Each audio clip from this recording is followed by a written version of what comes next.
My name is Felicia Carmelli. I'm the interviewer. I'm introducing Mrs. Henrika Englishman. Today is June the 16th, 1995. We're in Toronto, Canada, and this interview is in English.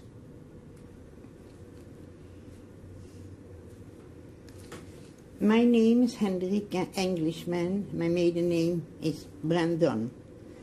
I am born 4 January 1912. And where were you born? In Amsterdam. Yeah, in Amsterdam, Holland. When they took you from Westerbork to Auschwitz. Right. So then we went back to the block again. 2 days later, I was called out again with another lady. Also, she was very big. One of my girlfriends, she was already before me. She was in 42 already, yes, and she knew what was going on. So she saw that I got nice clothes. I got a dress. It was not fitted, but it was a dress, and I got shoes. I got even a bra.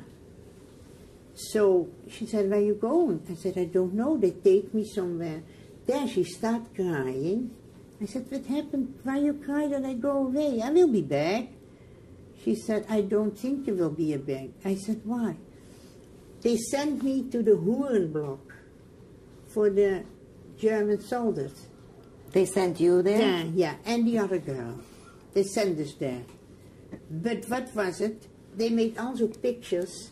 We have to sit all nude, and the photographer, he pushed a button, and then by yourself you went around all the way, that they could see us all the way around. So he said, "Now you can get dressed and go in the building." So I go in the building with 3 other girls, and there were 1 set of twins. So a man come downstairs. We were sitting downstairs on the floor.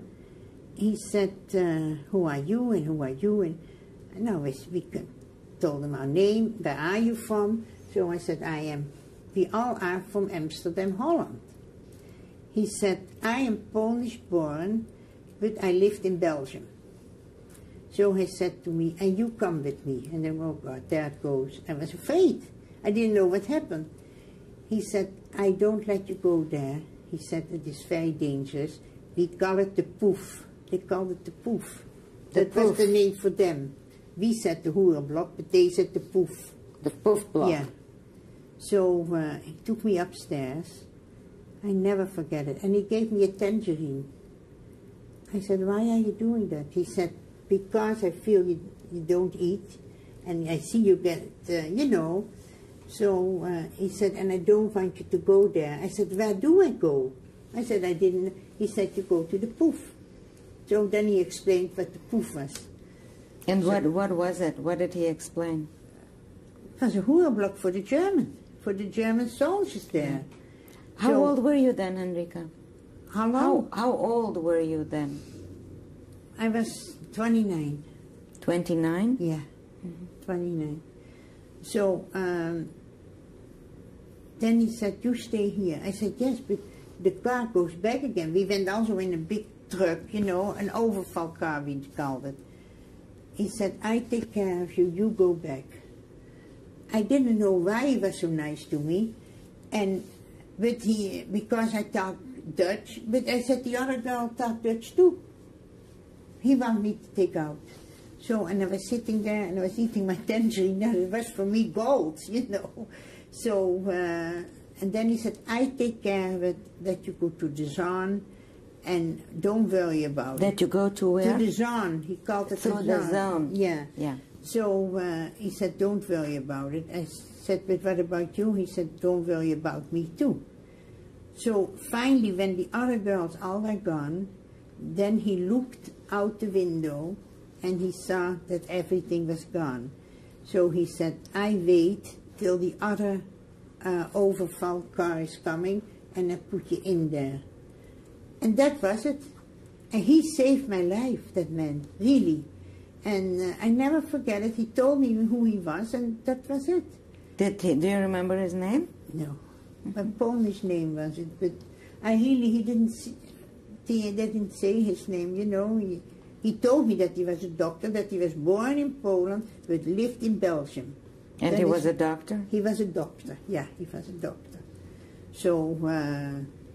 So was he one of the prisoners or one of the guards? I cannot tell you. Maybe he was one of the prisoners. I don't know. No, he had his own room with everything.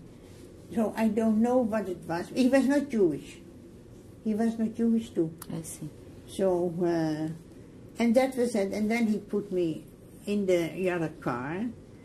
And I went through it, never happened anything.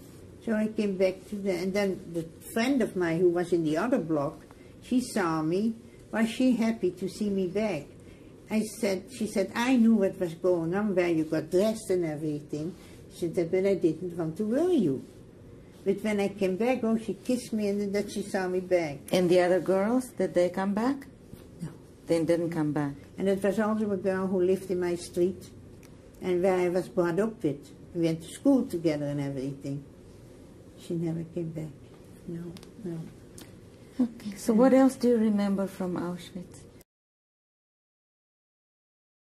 Were you aware of any sexual activities involving the German officers? Yes, this I saw. It was we call it a puff. They call it a puff in German, but in European is a Brothel.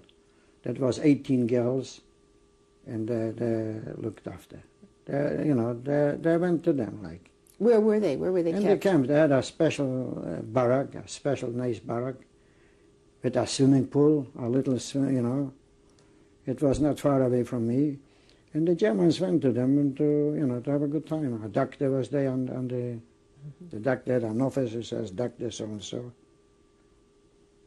And 18 girls I know because we saw them every day. They were outside swimming, they had a good time. These were Jewish girls?